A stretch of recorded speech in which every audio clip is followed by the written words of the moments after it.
Okay, so my name is Daniel Kritzinger, and today I'll be providing a brief overview of my to-date development of a hybrid filter wrapper metaheuristic-based disease progression gene selection method for high-dimensional gene expression data. So, gene profiling technology, be it microarray or RNA-seq, has emerged as a major prospective tool for disease diagnosis, classification, and even prognosis. However, gene expression dataset characteristics often include high dimensionality, small sample sizes, and a lot of noise in the form of irrelevant and redundant genes, thus impeding the use of classical learning techniques. In order to solve this problem, feature selection has become an indispensable tool in the gene expression-based model building process in order to identify the truly informative genes. Now, for this project, the aim is the development of a feature selection method for identifying minimal gene signatures from high-dimensional gene expression data, and specifically for latent to active TB progression. This work continues on the basis of the work done by Suleiman et al. And Zach et al. In 2016 and 2018 respectively, making use of the Grand Challenge 674 household contact cohort and the adolescent study cohort datasets. Now, firstly, just to provide a brief overview, the feature selection domain can roughly be characterized into three main groups, namely filter, wrapper, and embedded methods. Filters are feature selection methods which examine feature relevancy or redundancy based on intrinsic data characteristics. These methods generally univariately rank features based on criteria such as dependency, distance, or information, after which the top features are selected for use. While most filter algorithms only consider feature relevancy and relevancy, wrapper methods, on the other hand, implicitly consider both feature relevance and redundancy, as they make use of a search heuristic guided by the learning algorithm performance in order to select the best features. Embedded methods make use of built-in feature usefulness criteria, which is guided by its performance. A commonly known example is obviously the tree-based algorithms. So the first step for the project was to identify the best method for the specific characteristics of gene expression data. From the listed advantages and disadvantages of each method, it is evident that none of these methods, independently used, are adequately equipped to deal with this type of data.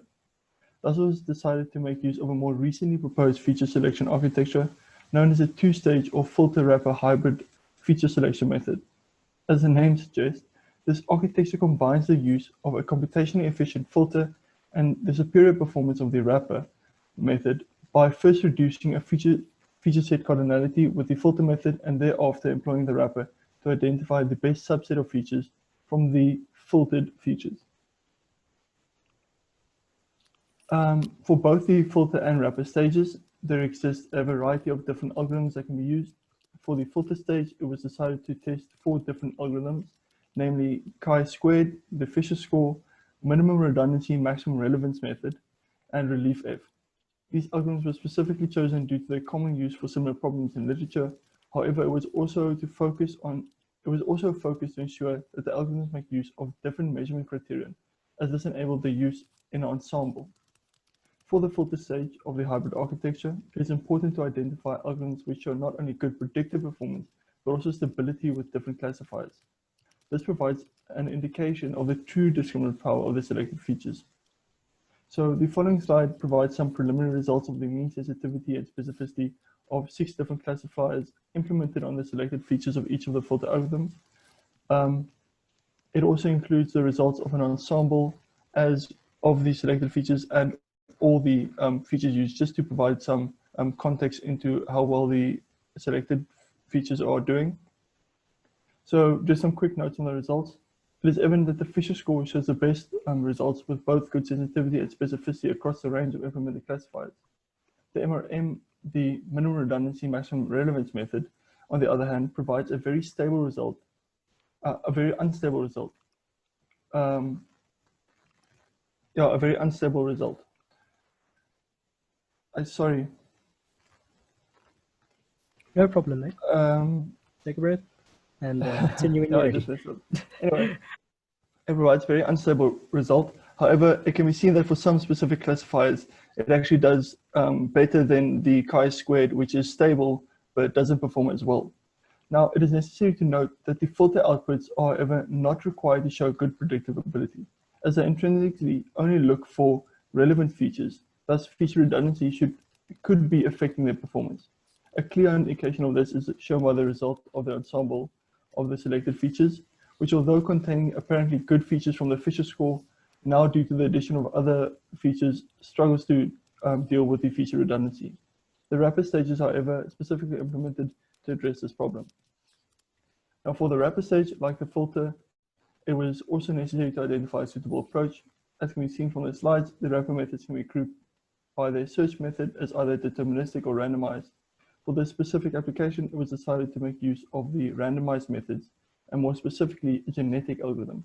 The genetic algorithm treats the feature selection process like a combinatorial optimization problem, allowing for simultaneous cardinality and performance optimization to take place in order to find the smallest and most discriminative genes. Now, to date, the genetic algorithm has been implemented, but unfortunately adequate results could not be generated in time for this talk. To follow will be the testing of the genetic algorithm with the selected features from the filter stage in order to identify the best filter wrapper combination and its associated parameters. In the case that a positive result is achieved, the adolescent cohort study dataset will be used to determine the generalizability of the method. Thank you, guys. I don't know. Wow. Awesome. Thank you, Daniel. A lot of information. No, wonderful. And it's also great to see the different ways that data analysis methods are being applied. Wow. Do we have any comments for Daniel? You can put any questions or comments into the chat. I think for my sake, could you tell us more? So I saw the Fisher test doing quite well there. To my knowledge, Fisher tests are quite applicable for where you have few cases in your total sets, so much smaller than chi-square test. Do you think that was a factor? Well, the thing is, the Fisher, to be honest, I don't know exactly why the Fisher test did as well as it did. The fact is, though, that I think it's more a fact about that RNA-seq data that it was applied to has a lot of outliers. And I think that played quite a big role in its discriminative abilities, because the Fisher score also makes use of it tries to determine, it looks at the means and the variances of the different methods in order to determine which are the discriminative abilities of the genes. And due to the outliers, I think, and those outliers probably being important, that is probably the reason it did so well. I think the main goal is the fact that we want to try and identify what combination of methods work best. But essentially, most of these methods will be used in an ensemble method, because even though the certain features are important to the Fisher test, for example, now, for true discriminative power or true importance, we're going to try and combine as many different criterion as possible for the wrapper stage to essentially test different subsets and determine what is actually the most important. All right. Awesome. Thank you, Daniel. Really great answer and really nice talk. Thank you very much.